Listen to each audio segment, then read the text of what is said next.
देवाच्या पवित्र नावाला धन्यवाद असतो. आज प्रत्येकदा देवाने आपल्याला सुंदरशी संधी दिली आहे आणि आज प्रत्येकदा देवाचं वचन आपण ऐकण्यासाठी एकत्र जे आहे ते आलेलो आहे. आणि गेल्या अनेक दिवसांपासून आपण वेगवेगळ्या ज्या काही गोष्टी आहेत पवित्र शास्त्रातून शिकत आहोत आणि नवीन नवीन विषय देव हा आपल्याला शिकवत आहे. आणि ज्या ज्या वेळेला आपण देवाचं वचन ऐकतो आणि देवाचं जे वचन आहे ते आपण समजून घेतो, त्याच्यावरती आपण मनन करतो, त्या वेळेला आपली जी काही आध्यात्मिक बांधणी आहे ती होत असते. आणि परत एकदा आध्यात्मिक बांधणी व्हावी या अनुषंगाने देवाच्या वचनाकडे आपण आज जाणार आहोत. आणि आपण आज नवीन विषय आपण शिकणार आहोत. आणि आपल्या आजच्या विषयाचं नाव आहे परमेश्वराच्या दृष्टीने चारित्र्य व शुद्धता ही श्रीमंतीपेक्षा अधिक महत्वाची आहे. आजचा आपला विषय आहे. आजच्या विषयाचं नाव परत एकदा सांगतो, लिहून घ्या. परमेश्वराच्या दृष्टीने चारित्र्य व शुद्धता ही श्रीमंतीपेक्षा अधिक महत्वाची आहे. आणि ते कसं हे आज आपण काय करणार आहोत, पवित्र शास्त्रातून जे आहे ते समजून घेणार आहोत. आणि अनेक वेळा आपल्याला असं वाटतं की श्रीमंती ही ह्या जगामध्ये फार महत्वाचा असा भाग आहे माणसाच्या जीवनामधला. पण देवाच्या दृष्टिकोनातून माणसाच्या जीवनामध्ये कोणता भाग मोठा आहे आणि महत्वाचा आहे हे माणसाला समजणं फार गरजेचं आहे. आणि ज्या वेळेला आपण नीतिसूत्राचं पुस्तक 28वा अध्याय आणि वचन 6 ज्यावेळेस आपण वाचतो तर आपल्या संदेशाचं हे जे वचन आहे नीतिसूत्रे 28 आणि वचन 6 हे कीवर्ड्स आहे, ठीक आहे, किंवा मुख्य वचन आहे. आणि हे वचन बघा काय म्हणत आहे, आपण वाचू हे वचन आणि ह्या वचनाशी संबंधित पण आज अनेक मुद्दे पवित्र शास्त्रातील वेगवेगळ्या पुस्तकातून काय करणार आहोत, समजून घेणार आहोत. तुला भेटलं असेल त्याने वाचा हे वचन. धनवान असून जो दुःखी मनाचा आहे त्याच्यापेक्षा सात्विकपणे चालणारा दरिद्री बरा. Very good. आता हे जे नीतिसूत्र आहे हे एका बुद्धिमान व्यक्तीने लिहिलेलं आहे. आणि त्या बुद्धिमान व्यक्तीचं नाव शलोमोन राजा असं, ठीक आहे. आणि तो बुद्धिमान का आहे किंवा कशा प्रकारे तो इतका बुद्धिमान झाला याविषयीची सविस्तर जी काही माहिती आहे ती आपल्याला पवित्र शास्त्रातील इतर जे पुस्तक आहे ती वाचल्यानंतर आपल्याला होती. आणि आपण पाहतो की दुष्ट आणि सात्विक यामधला जो काही भेद आहे तो ह्या ठिकाणी तो काय करत आहे, सांगत आहे. आणि पहा वचन म्हणत आहे, धनवान असून जो दुटप्पी मनाचा आहे. धनवान असून जो दुटप्पी मनाचा आहे त्यापेक्षा सात्विकपणे चालणारा जो दरिद्री आहे. सात्विकपणे चालणारा जो दरिद्री आहे तो चांगला आहे. आणि ह्या वर्तमान समयामध्ये देवाची इच्छा ही आपल्याकडनं काय आहे तर ती ह्या वचनाच्या ब भागातून आपल्याला पाहायला भेटते की आपण सात्विकपणे ह्या पृथ्वीवर राहत असताना परमेश्वराच्या दृष्टिकोनातून जीवन जगलं पाहिजे. आणि यातला पहिला जो मुद्दा आहे तो आपण लिहून घेणार आहोत. आणि पहिला मुद्दा आहे, चरित्र हे धनापेक्षा मोठं मूल्यवान आहे. पहिला मुद्दा लिहून घ्या, चारित्र्य हे धनापेक्षा मोठं मूल्यवान आहे, ठीक आहे. आणि ज्या वेळेला आपण नीतिसूत्राचं पुस्तक 10वा अध्याय आणि वचन 2 वाचतो तर त्या नीतिसूत्राच्या 10व्या अध्यायाच्या 2 वचनामध्ये चारित्र्य हे धनापेक्षा मोठं कसं आहे ते समजून सांगताना आपल्याला देवाचं वचन जे आहे ते दिसून येतं. पहा त्या ठिकाणी वचन 2 काय म्हणत आहे.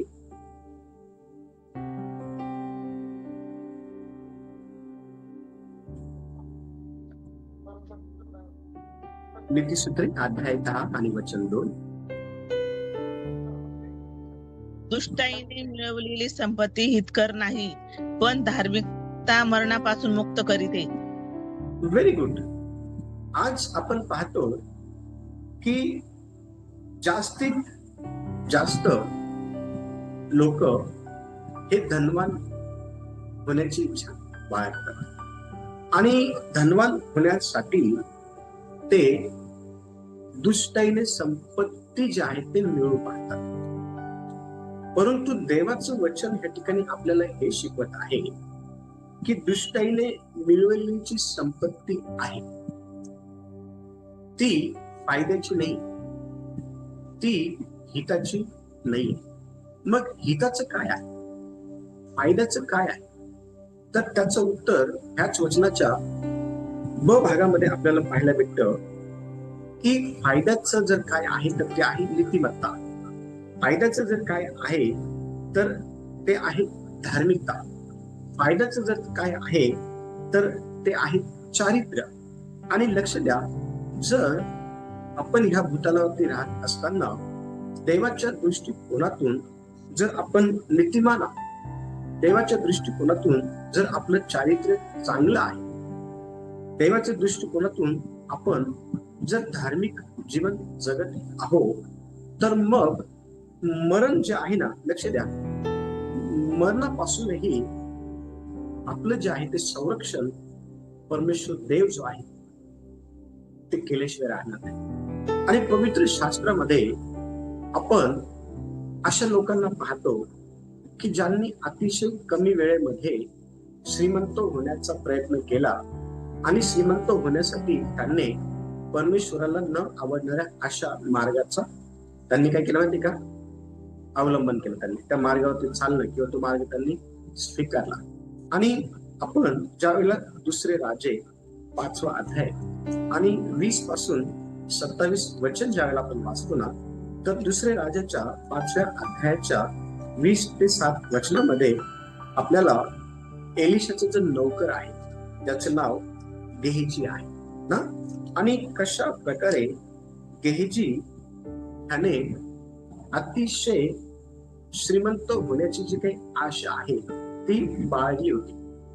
आणि ती आशा पूर्ण करण्याकरता त्याने कशा प्रकारे देवाला न आवडणाऱ्या मार्गांचं अवलंबन केलं हे आपल्याला त्या ठिकाणी पाहायला भेटतं. आणि आपण दुसरे राजे 5वा अध्याय आपण काढणार आहोत. आणि दुसरे राजाच्या 5व्या अध्यायाच्या 20 पासून तर 27 जी वचनं आहे ना, ती वचनं आपण यावेळेला वाचणार आहोत. आणि ह्या वचनातून आपण हे समजून घेणार आहोत की कशा प्रकारे एलिशाचा जो चाकर आहे ज्याचं नाव गेहजी आहे त्याने श्रीमंत होण्याचा काय केला, प्रयत्न केला. आणि त्याची जी श्रीमंती आहे ती त्याला कशा प्रकारे नाशाचं कारण ठरली किंवा शिक्षेचं कारण ठरली किंवा त्याच्या जीवनामध्ये प्रॉब्लेम घेऊन आली हे आपण समजून घेणार आहोत. आणि पहा, वचन 20 पासून हळूहळूपणे वाचण्यासाठी मला मदत करा.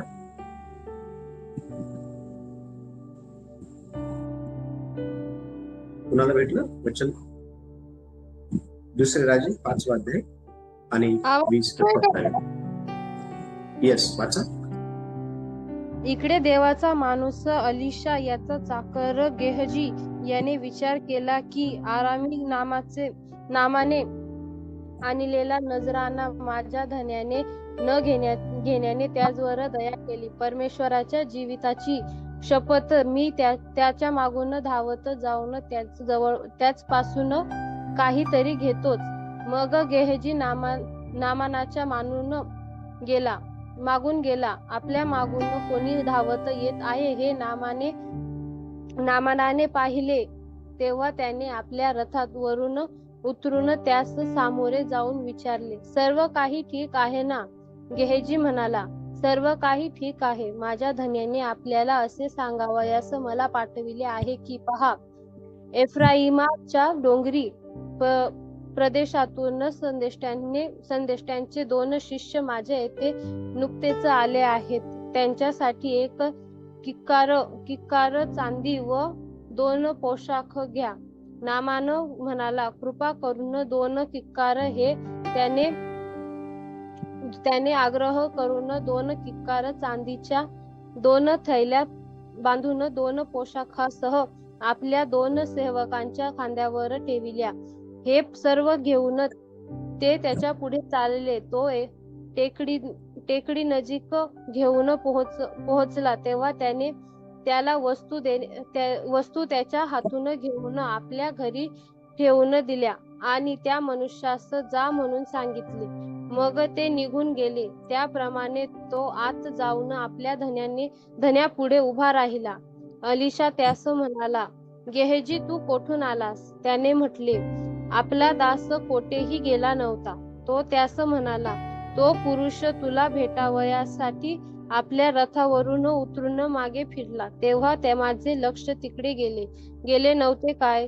चांदी, वस्त्रे, जैतुनाचे बाग, द्राक्षांचे मळे, शेरडे, मेंढरे, गुरेढोरे, दासदासी घेण्याचा हा समय आहे काय? तर नामाना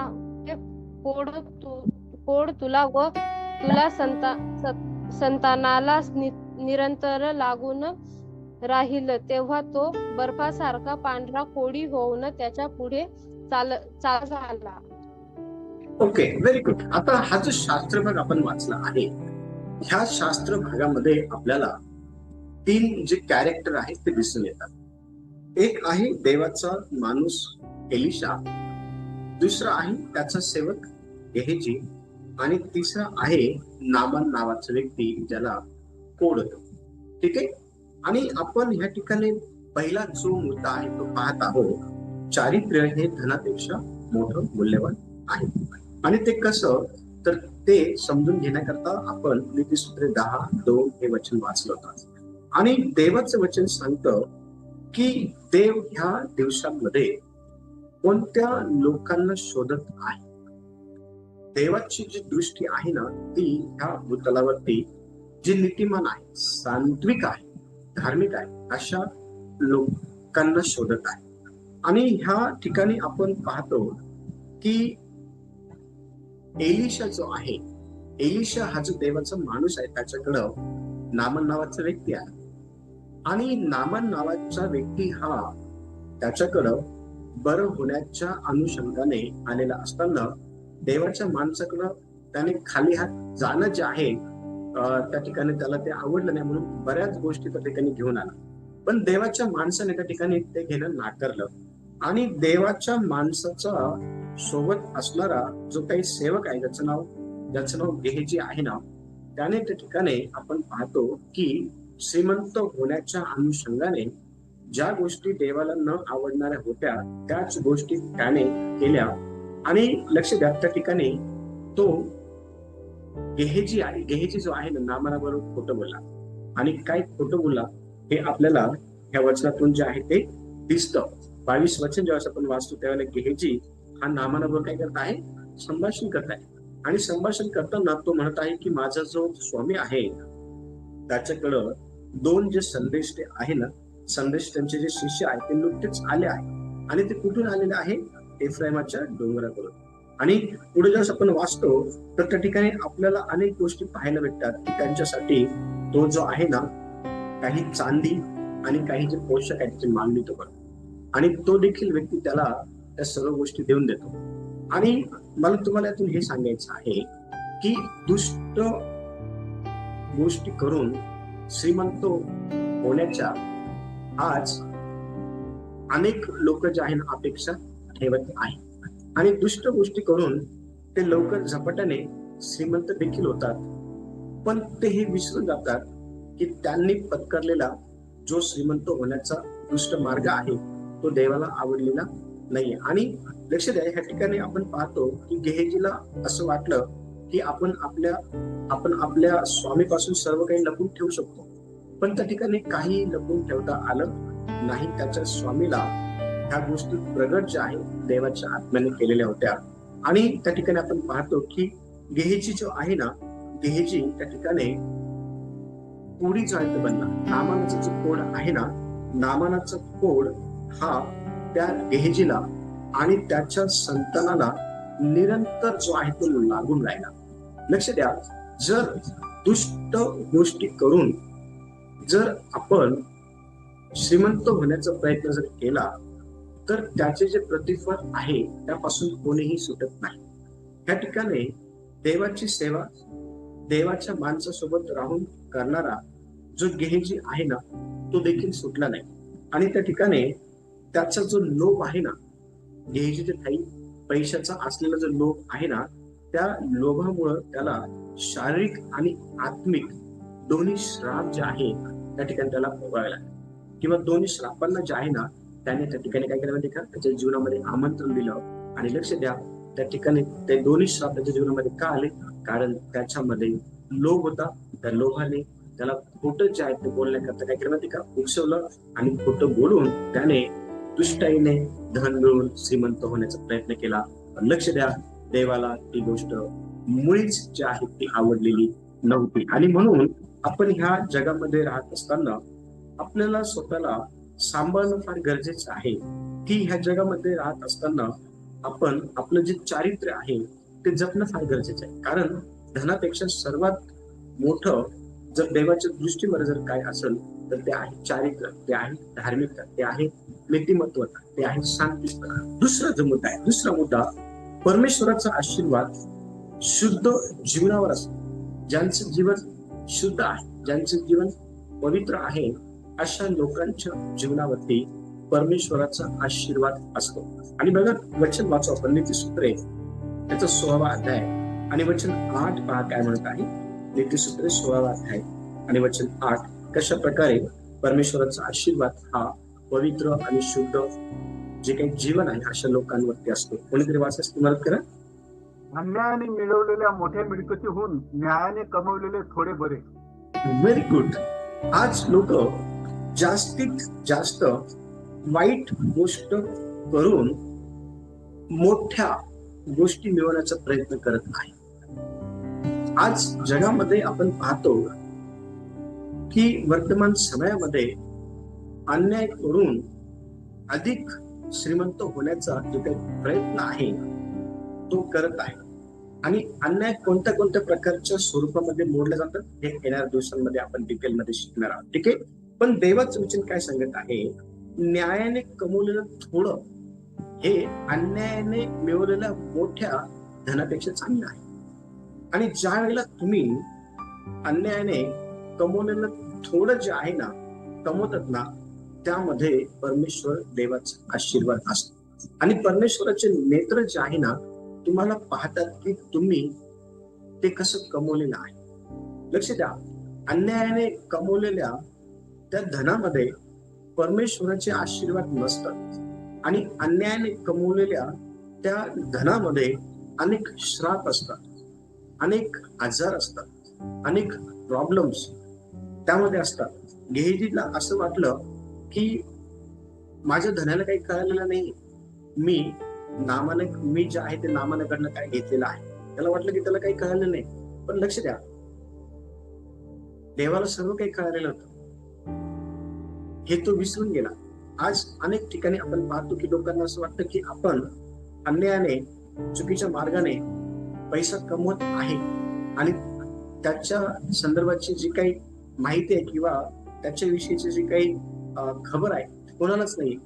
पण ही गोष्ट विसरून जातो अन्यायाने धन कमवणारा व्यक्ती की परमेश्वराचे नेत्र त्याला पाहत, परमेश्वराच्या नेत्रापासून तो लपलेला नाही हे तो विसरून जातो. आणि लक्ष द्या, त्याने कमवलेल्या त्या अन्यायाच्या धनामध्ये श्राप असतात, त्याने कमवलेल्या त्या अन्यायाच्या धनामध्ये मरण असतं, त्याने कमवलेल्या त्या अन्यायाच्या धनामध्ये परमेश्वराचा क्रोध असतो, जो त्याच्यावरती आणि त्याच्या संतानावरती कायम स्वरूपी जो आहे तो बोलवत असतो किंवा तो येत असतो. पण लक्ष द्या, पवित्र शास्त्रामध्ये आपण पाहतो की योग जो आहे ना, योग हा त्याच्या पुस्तकामध्ये, योगाचं पुस्तक 42वा अध्याय आणि वचन 10 जेव्हा आपण वाचतो ना, तर योग जो आहे हा अतिशय दरिद्री झालेला होता. योग जो आहे ना हा अतिशय गरीब झालेला होता आणि तरीही त्याने त्या ठिकाणी अन्यायाने कुठल्याही प्रकारे धन मिळवण्याचा जो काही बेत आहे तो केला नाही किंवा जी काही इच्छा आहे ती त्याने केली नाही. त्याचा देवावरती पूर्ण विश्वास होता आणि लक्ष द्या, त्याचा देवावरती पूर्ण विश्वास असल्या कारणामुळं तो त्याच्या वैयक्तिक जीवनामध्ये त्या पृथ्वीवरती जेव्हा असतो होता ना, तो देवासमोर शांतपणे चालला, धार्मिकतेने चालला.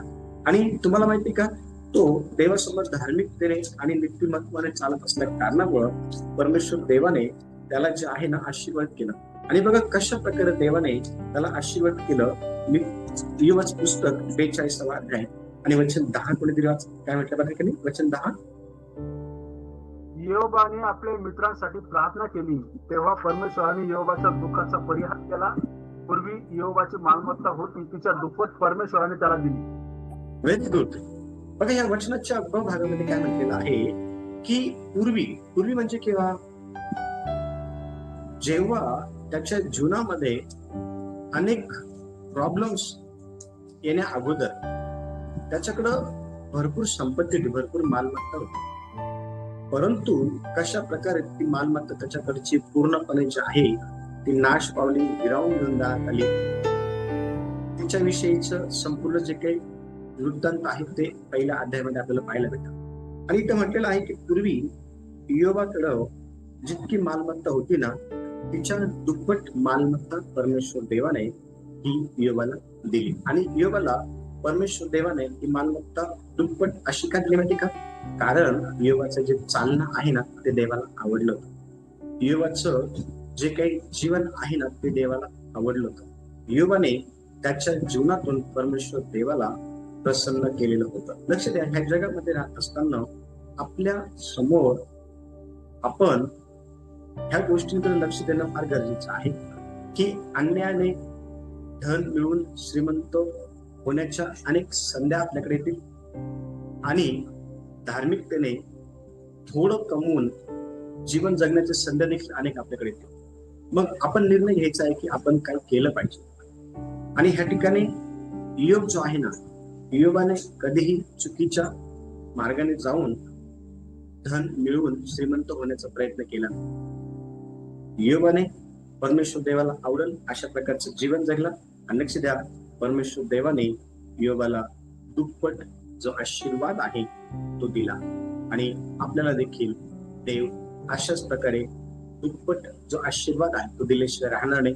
आणि तो जर आपल्याला पाहिजे आहे तर आपल्याला धार्मिक जीवन जगायचं आहे, आपल्याला नीतिमान जीवन जगायचं आहे, आपल्याला पवित्र जीवन जे आहे ते आपल्याला जगायचं आहे. लक्ष द्या, मला तुम्हाला हे सांगायचं आहे, 10,000 आणण्यापेक्षा अन्यायाचे 1,000 कमवणं धार्मिकतेने ते चांगलं आहे. त्याच्यामध्ये देवाचे आशीर्वाद आहे, त्याच्यामध्ये आरोग्य आहे. लक्ष द्या, त्याच्यामध्ये देवाचे आशीर्वाद आहे. आणि म्हणून या दिवसांमध्ये आपण आपल्या स्वतःच्या जीवनाकडे अधिक लक्ष दिलं पाहिजे, ते जास्त पवित्र ठेवता आलं पाहिजे. या अनुषंगाने तिसरा जो मुद्दा आहे, तिसरा मुद्दा लिहून घ्या.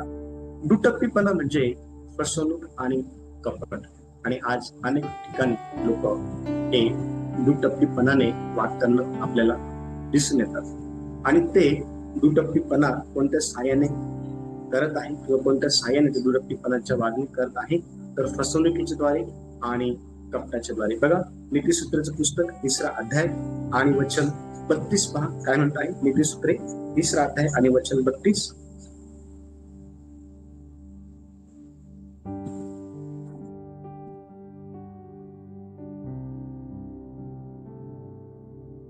तीस 32 का? येस, 3:32. नीतिसूत्रे 3रा अध्याय आणि 32 वचन. कारण परमेश्वराला कुटिलाचा वीट आहे, पण सरळांबरोबर त्याचे रहस्य आहे. Very good. बघा, ह्या ठिकाणी वचन काय सांगितलं आहे, परमेश्वर देवाला दुटप्पी लोक आवडत नाही. परमेश्वर देवाला फसवणूक करणारे आणि मनात कपट बाळगणारे जे लोक आहे ना ते आवडत नाही. आणि ही जी लोक आहे ना, ही आपल्याला वर्तमान समाजात सर्वात जास्त जर कोणत्या भागामध्ये दिसत असेल तर ते आहे जगिक आणि आध्यात्मिक, दोन्ही भागामध्ये अशा प्रकारची लोक आहेत. आणि वचन सांगत आहे या ठिकाणी की परमेश्वर देवाला दुटप्पी जी लोक आहेत, फसवणूक करणारी जी लोक आहेत, मनात कपट बाळगणारी जी लोक आहे ना, ती लोक परमेश्वर देवाला आवडत नाही. परमेश्वर देवाला त्या लोकांचं वीट येतं. मग प्रश्न हा आहे की परमेश्वर देवाला कोणते लोक आवडतात?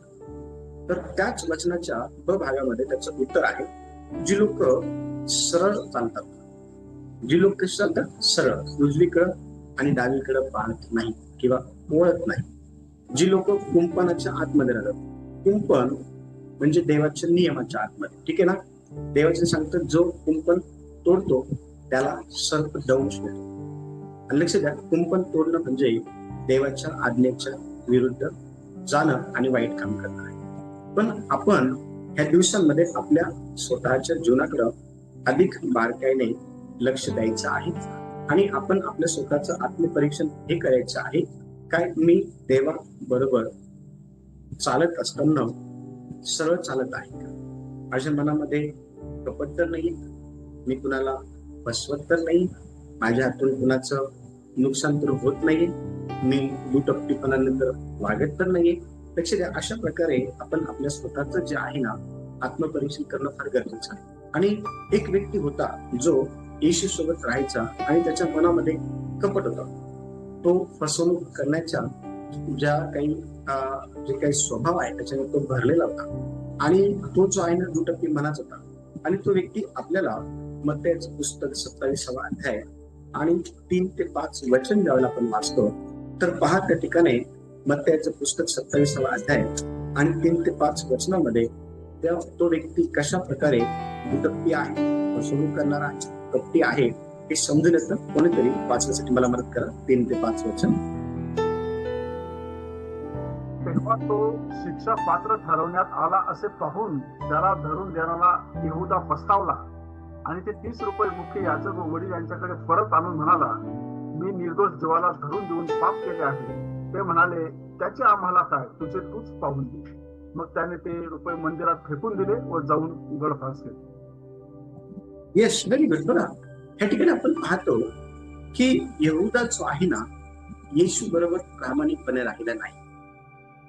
यहुदा हा येशू बरोबर राहत असताना तो आपण पाहतो की तो दुटप्पीपणाने तो राहिला. येशू सोबत राहत असताना त्याने मनामध्ये येशू विषयी कपट जे आहे ते बाळगलेलं होतं. त्याने येशूला फसवण्याचा विचार जो आहे तो त्याने केलेला होता. आणि कशासाठी त्याने हा विचार केला माहिती का? कारण त्याला त्या ठिकाणी पैसे मिळणार होते. आणि आपण पाहतो की आज लोक वर्तमान समयामध्ये अशाच प्रकारे दुटप्पीपणाने एकमेकांसोबत वागताना राहताना आपल्याला दिसून येतात.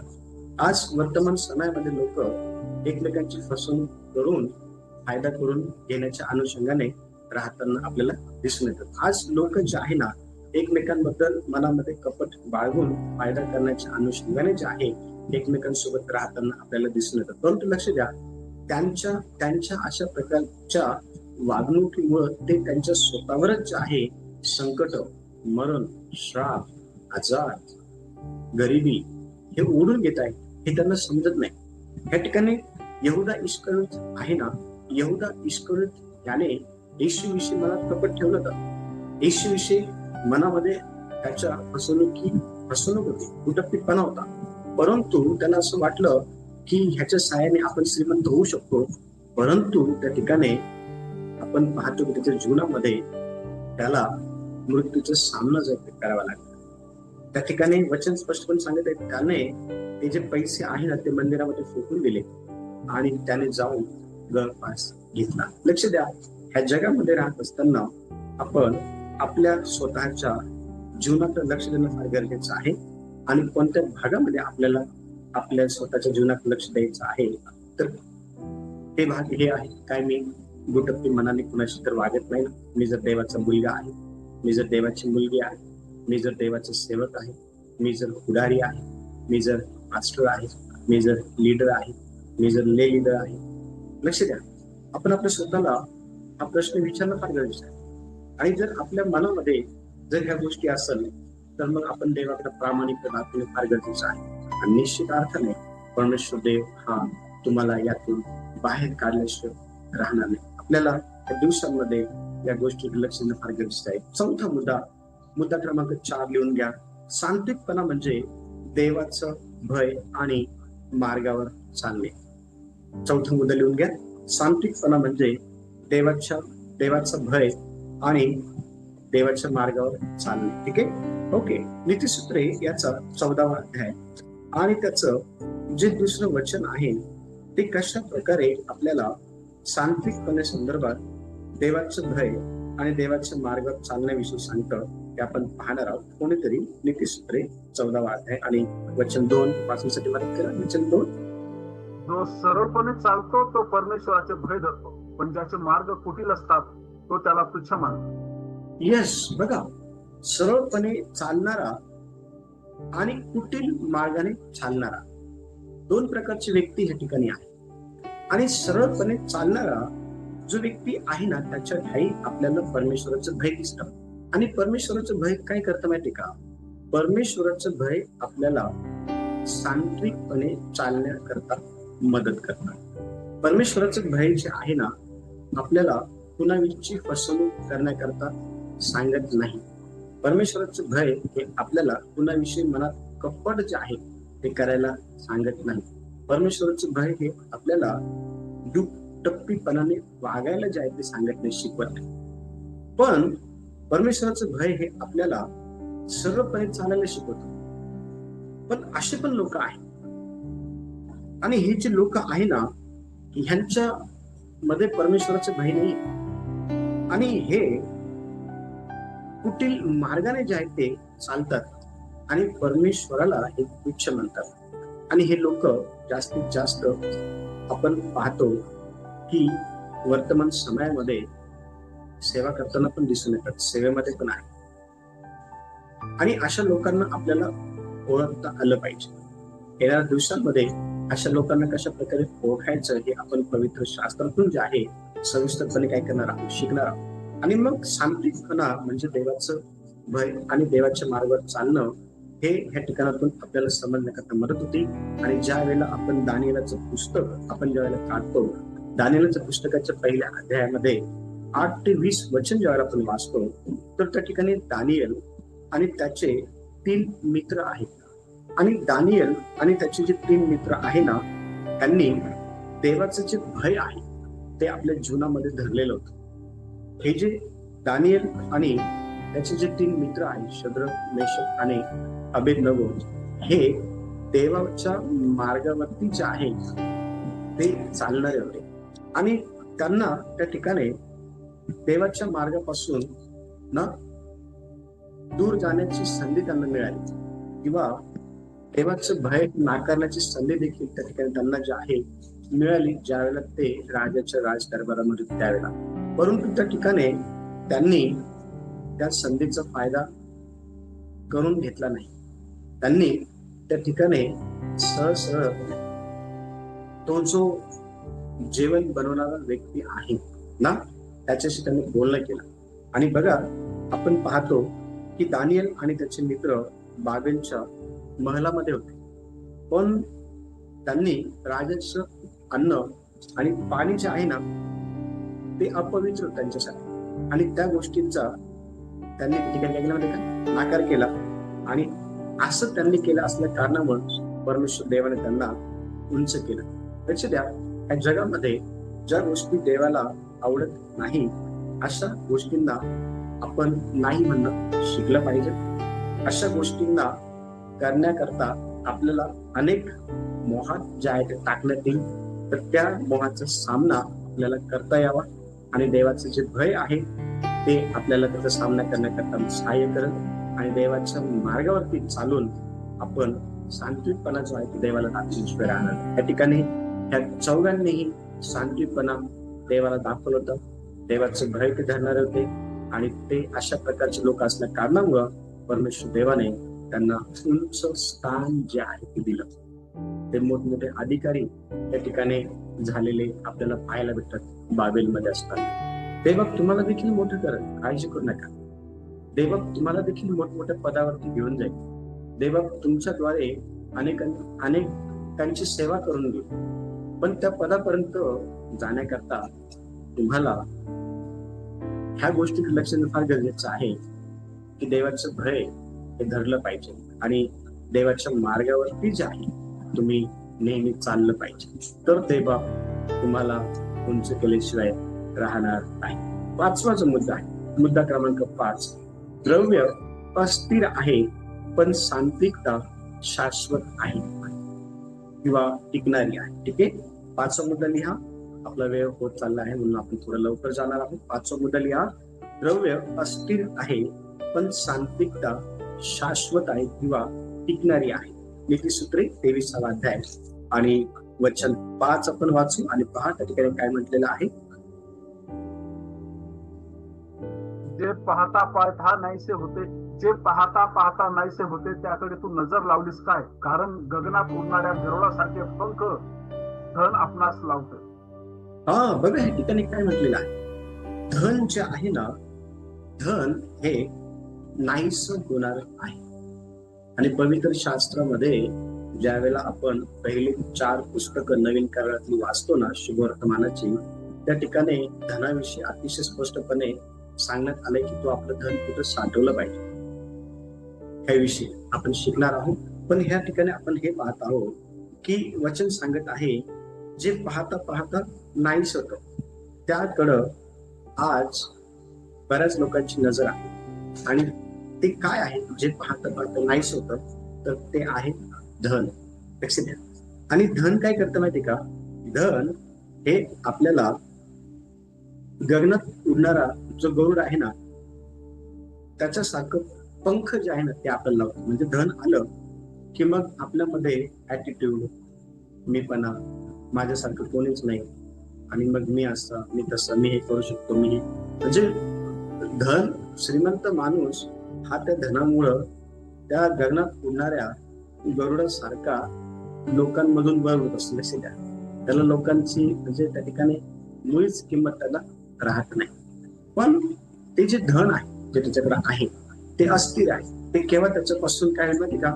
दुसऱ्याकडे जाईल किंवा केव्हा नाहीस पावल किंवा केव्हा त्याच्यामुळे त्याच्या जीवनात प्रॉब्लेम होतो हे सांगता येत नाही. आणि म्हणून आपल्या जीवनामध्ये आपण अशा प्रकारचं अस्थिर जे काही धन आहे ते मिळवण्याकरता झटण्याऐवजी आपण सांत्विकपणा जो आहे, जो टिकणारा आहे, त्याला कोणी हलवू शकत नाही, हाच सांत्विकपणा मिळवण्याकरता आपण झटलं पाहिजे. आणि आपण पाहतो की लूका सुवर्तमानाचं पुस्तक 12वा अध्याय आणि 16 ते 21 वचन ज्यावेळेला आपण वाचतो तर त्या ठिकाणी आपल्याला एक श्रीमंत मूर्ख व्यक्ती जो आहे त्याचा दृष्टांत पाहायला भेटतो. आणि तो श्रीमंत व्यक्ती जो आहे ना, तो त्या ठिकाणी बऱ्याच गोष्टी स्वतःशी जे आहे ते बोलत आहे. आपण सर्व वाचणार नाही कारण आपला वेळ जो आहे तो बराचसा होत चाललेला आहे. पण तो स्वतःशी काय बोलतो हे आपण समजून घेणार आहोत. कोणीतरी मला वाचण्यासाठी मदत करा. त्याचं जे 17 वचन आहे, वचन 17. तेव्हा त्याने आपल्या मनात असा विचार केला की मी काय करू, कारण माझे उत्पन्न साठवण्यास मला जागा नाही. यस, वचन 19 वाच. मग मी आपल्या जीवाला म्हणेन, हे जीवा, तुला पुष्कळ वर्ष पुरेल इतका माल ठेवलेला आहे, विसावा घे, खा, पी, आनंद कर. येस, आता बघा, हा जो व्यक्ती आहे ना, हा व्यक्ती स्वतःच्या जीवाला म्हणत आहे की हे जीवा खा, पी, तुला पुष्कळ वर्ष पुरल इतकं जे धान्य आहे ते तू काय केलेलं म्हणजे का? साठवून ठेवलेलं आहे. खा, पी, आनंद कर, विसावा घे, मजा कर. पैसा आला का हेच असतं, धन आलं का ह्याच गोष्टी करतो. खातो, पितो, मजा करतो, मनाला वाटेल तसं वागतो, मनाला वाटेल तशा प्रकारच्या गोष्टी करतो. ह्या व्यक्तीने तसंच करायचा प्रयत्न केला, किंबहुना करत आहे. पण तुम्हाला माहिती का, त्याचं ते करणं जास्त दिवस नाही टिकलं. त्याचं ते करणं जास्त दिवस नाही टिकलं. कारण तिथं वचन स्पष्टपणे सांगते, देव त्याच्यासोबत बोलला त्या रात्री. आणि देव त्याच्यासोबत काय बोलला माहिती का? अरे मूर्खा, आज रात्री तुझा जीव मागितला जाईल, मग जे काही तू कमवलं आहे ते कोणाच आहे? जे काही तुझ्याकडे आहे, जे तुला असं वाटतं की माझं आहे, पण आज रात्री तुला त्याच्यापासून दूर केलं जाईल, मग हे सर्व कोणाचं होईल? लक्ष दे, ह्या जगामध्ये राहत असताना आपल्याला समज येणं फार गरजेचं आहे की सांत्विकपणा हा आपला टिकून राहिला पाहिजे. आपल्याकडे धन असो किंवा नसो, प्रामाणिकपणा, पवित्रता ही आपल्यामध्ये असणं फार गरजेचं आहे. लक्ष द्या, कारण जर प्रामाणिकपणा आहे ना, तर आपण देवाचे गुणगान करू, देवाला आपण धन्यवाद देऊ. या ठिकाणी ह्या व्यक्तीने देवाला धन्यवाद कुठंच दिलेला नाही, कुठंच नाही. कारण वचन अतिशय स्पष्टपणे सांगतं या ठिकाणी, वचन 21, जो कोणी स्वतःसाठी द्रव्य संचय करतो व देवविषयक बाबतीत धनवान नाही तो मूर्ख आहे. आपल्याला देवाविषयीच्या बाबतीमध्ये धनवान बनायचं आहे. जगाचं धन प्राप्त करून मोठं बनण्यात काही अर्थ नाहीये. लक्ष द्या, ते थोडकं असून देवाचे आशीर्वाद असणं फार चांगलं आहे. कारण बहुत जणांनी धनवान होण्याच्या अनुषंगाने स्वतःला भोसकून घेतलेला आहे, स्वतःला विजा करून घेतलेला आहे. हो, बहुत जणांनी. या ठिकाणी आपल्याला देवाविषयीच्या बाबतीमध्ये धनवान व्हायचं. आपल्याकडे जे काही आहे देवाला धन्यवाद. चांगली तब्येत आहे ना, देवाला धन्यवाद. चांगले लेकरं डोळ्यासमोर दिसत आहे ना, देवाला धन्यवाद द्या. 3 वेळेचं अन्न भेटत देवाला धन्यवाद द्या. राहिलं घर आहे ना, देवाला धन्यवाद द्या. लक्ष द्या, देवाला धन्यवाद द्यायला शिका. तेला मिठामध्ये बरकत आहे ना, देवाला धन्यवाद द्या. हो, तुमच्याकडे जे आहे ना, त्यासाठी अनेक लोक जे आहे ना स्ट्रगल करते मिळवण्यासाठी, त्यांच्याकडे ते नाही, तुमच्याकडे आहे. का? कारण तुम्ही देवाविषयीच्या बाबतीमध्ये धनवान बनवा. धनवान कसं म्हणायचं? देवाला धन्यवाद. देवा, मी तुला धन्यवाद देतो की तुम्हाला ह्या सर्व सुख सुख दिल्या, गाडी घोडे दिला, चांगले बायको, चांगले लेकरं, चांगले संसार, चांगलं अन्न, चांगलं धान्य, चांगलं आरोग्य. देवा, चांगले आई, चांगले वडील, चांगलं. देवाला धन्यवाद दे ह्या गोष्टी करतात. कारण अनेकांकडे नाही हे. त्या व्यक्तीने देवाला धन्यवाद दिला नाही, एवढं धान्य त्याला होतं दिलेलं, पण देवाला तू म्हटलं नाही, देवा धन्यवाद की तू माझ्या जमिनीला एवढं पीक दिलं. कदाचित म्हटलं असं तर तो देवाच्या दृष्टिकोनातून मूर्ख नसता, तो बुद्धिमान असता. अनेक वेळा आपण मूर्ख बनतो. आपल्याकडे बरंच काही आलं का आपण दुसऱ्याला तुच्छ लेखतो. आपल्याकडे बरंच काही आलं का आपण त्याच्यामध्येच स्वार्थी म्हणून जातो. आपल्याकडे बरंच काही आलं का आपण दुसऱ्यांचा विचार करत नाही. इतकं काही आपण सेल्फिश करून जातो. स्वतःचा विचार करतो, स्वतःच्याच बायको लेकरांचा, स्वतःच्याच नातेवाईकांचा, दुसऱ्यांचा विचार नाही करत.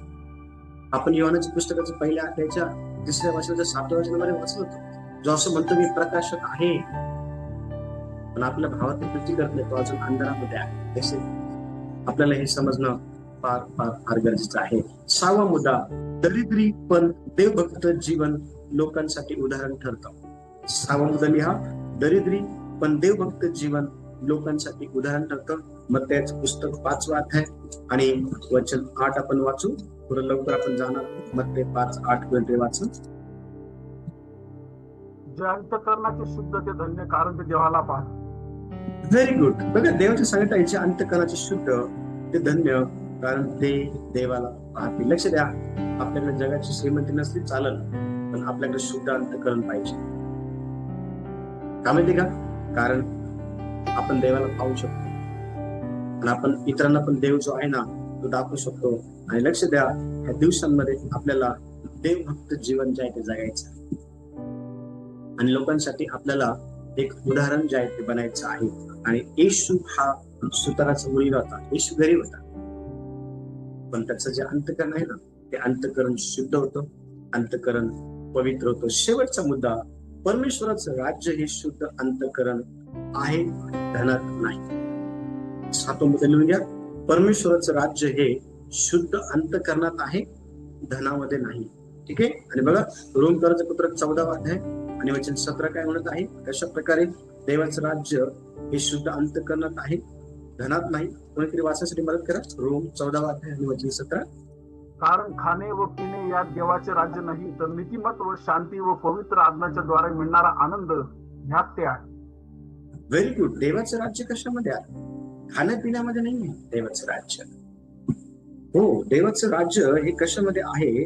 तर वचन सांगतं की नीतिमत्व जीवन जगणं, शांती, पवित्र आत्म्याच्या द्वारे मिळणारा जो काही आनंद आहे ना, यामध्ये देवाचं राज्य आहे आणि हे आपल्या जीवनामध्ये असावं, ही प्रार्थना आपण देवाकडे केली पाहिजे.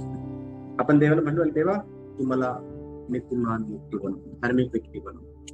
आपण देवाला म्हटलं, देवा तुझी शांती माझ्या जीवनामध्ये येऊ. आपण देवाला म्हटलं, देवा पवित्र आत्म्याच्या द्वारे मिळणारा जो आनंद आहे ना, तो माझ्या परिवारामध्ये, माझ्या मला पाहिजे आहे. बघा देवाचं सांगतं प्रेषित पुस्तक याचा 16वा अध्याय आणि 25 वचन जेव्हा आपण वाचतो ना, संत पौल आणि शिलास यांच्याकडे तो आनंद होता आणि तो आनंद त्यांना जेलमध्ये देखील जो आहे ना, जेलमध्ये गेले पण त्यांना गमवला नाही तो आनंद.